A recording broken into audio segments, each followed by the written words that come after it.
আজ আমার 1 বছর পূর্ণ হলো এই বৃদ্ধাশ্রমে। এই 1 বছরে মনের ভেতর অনেক ভাঙা গড়ার খেলা চলেছে।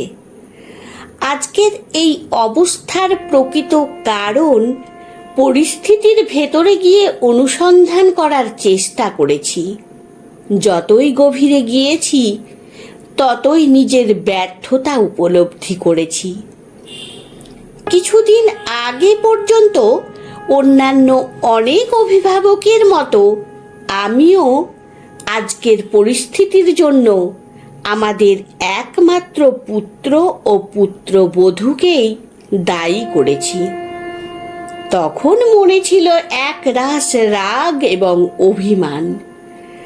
আমাদের অর্থাৎ আমার ও আমার স্ত্রীর সঙ্গে আমাদের একমাত্র সন্তান যে অন্যায়টা করেছে সে ব্যাপারে সকলের কাছে ক্ষোভ প্রকাশের মাধ্যমে ছেলেকে ভিলেন তৈরি করে অন্যদের থেকে সহানুভূতি পাওয়ার চেষ্টা করেছি।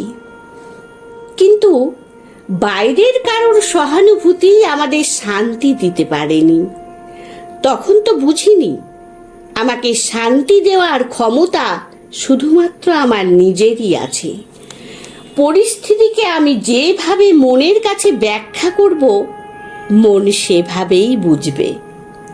বাইরের কেউ আমার শরীর স্পর্শ করতে পারে, শরীরে আঘাত করতে পারে, কিন্তু আমার মনকে স্পর্শ করার ক্ষমতা অন্য কারো নেই। আমি আমার মনকে বুঝিয়েছি, তা কেবলমাত্র আমার উপরই নির্ভর করে। আমার স্ত্রী তা কিছুতেই মানতে চায় না। এইরকম একটা দিন যে তার জীবনে আসতে পারে সেটা ছিল তার কল্পনার অতীত।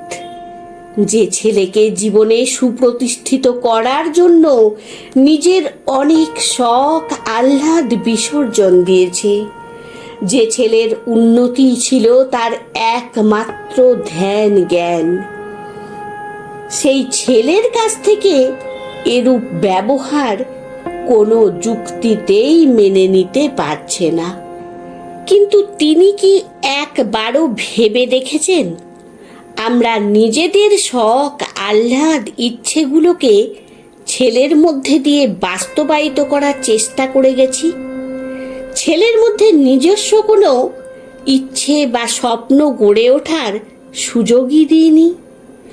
পরবর্তীকালে যখন আমাদের প্রতিষ্ঠিত পুত্রকে বাইরের জগৎ স্বপ্ন দেখাতে শুরু করে, নতুন নতুন ইচ্ছের প্রয়োজনীয়তা অনুভব করতে শেখায়, তখনই শুরু হয় নতুনের সঙ্গে পুরনোর সংঘাত এবং জয় হয় নতুনের। আমরাই তো শিখিয়েছি সব সময় এড়িয়ে যেতে। এই এগোনো শুধুই বাহ্যিক অভ্যন্তরীণ নয়। পুরনো কিছু যদি এই এগোনোর পথে বাধার সৃষ্টি করে তাহলে তাকে দূরে সরিয়ে দিতে বা ভুলে যেতে শিখিয়েছি, তা সে মানুষই হোক বা মূল্যবোধই হোক। আমি নিজেও তো তাই করেছিলাম। এবার কিছু আমার কথা বলি। আমার বাড়ি ছিল মফস্বলে। আমি বাবা মায়ের একমাত্র সন্তান। চাকরি করতাম কলকাতায়, ট্রেনে যাতায়াত করতাম। বিয়ে করলাম কলকাতার মেয়েকে। বিয়ের কিছুদিন পর থেকেই কেন জানি না আমার মনে হতে থাকে এত দূর থেকে অফিসে যাতায়াত করাটা বড্ড বেশি ধকলের।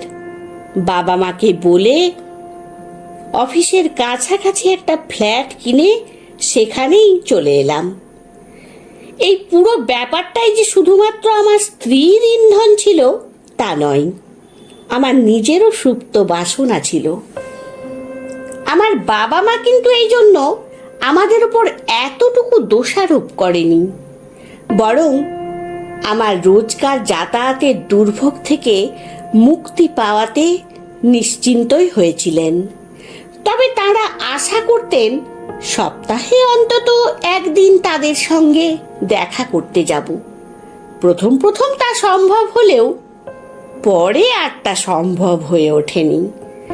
এই জন্য তারা কোনো দিনও আমার বা আমার স্ত্রীর ব্যাপারে অন্য কারো কাছে ক্ষোভ প্রকাশ করেননি। তারা মনে প্রাণে সন্তানের ওপর বিশ্বাস রেখে নিজেদের মনকে বুঝিয়েছেন।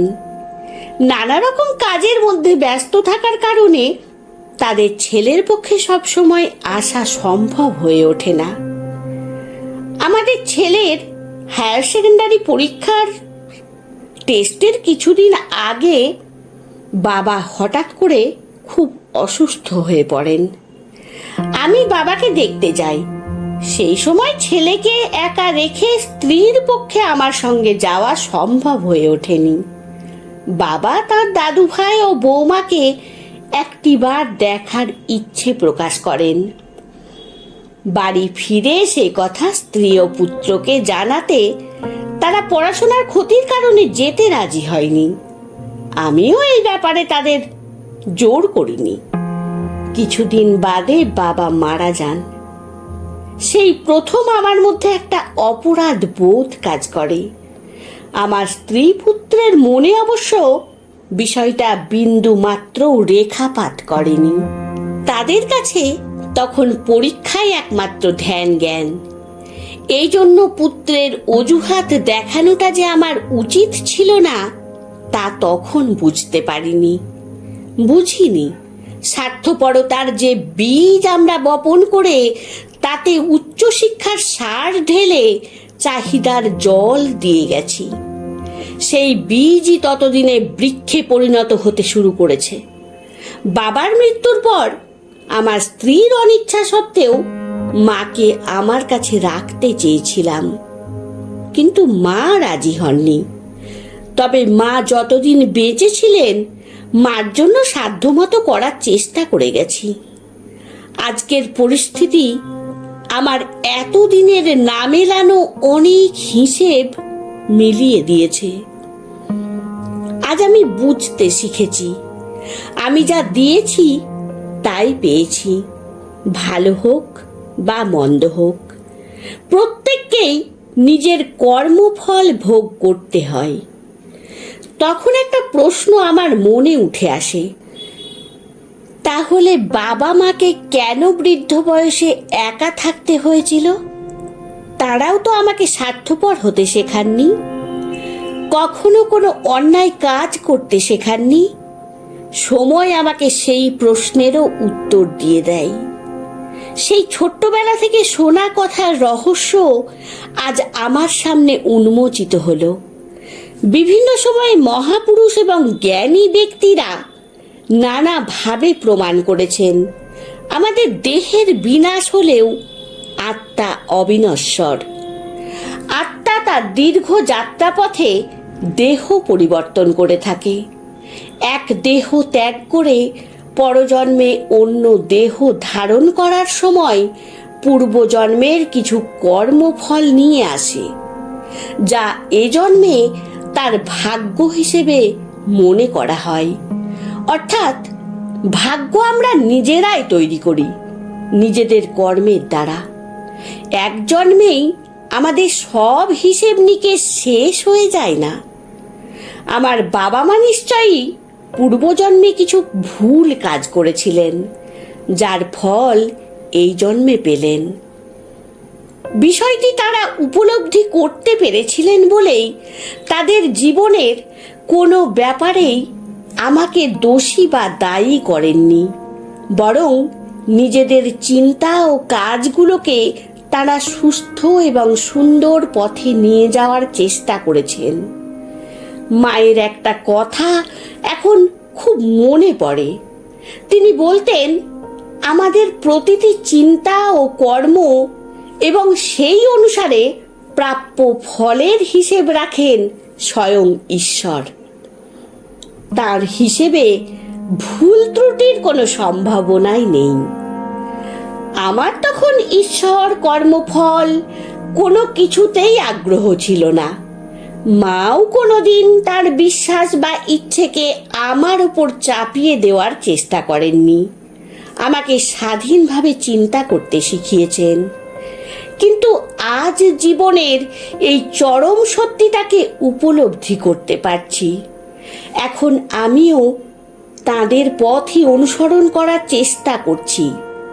সত্যি বলতে কি, এই পথে চলে আজ আমি যে সুখ ও শান্তি পাচ্ছি, এত দিনে তা কখনো পাইনি।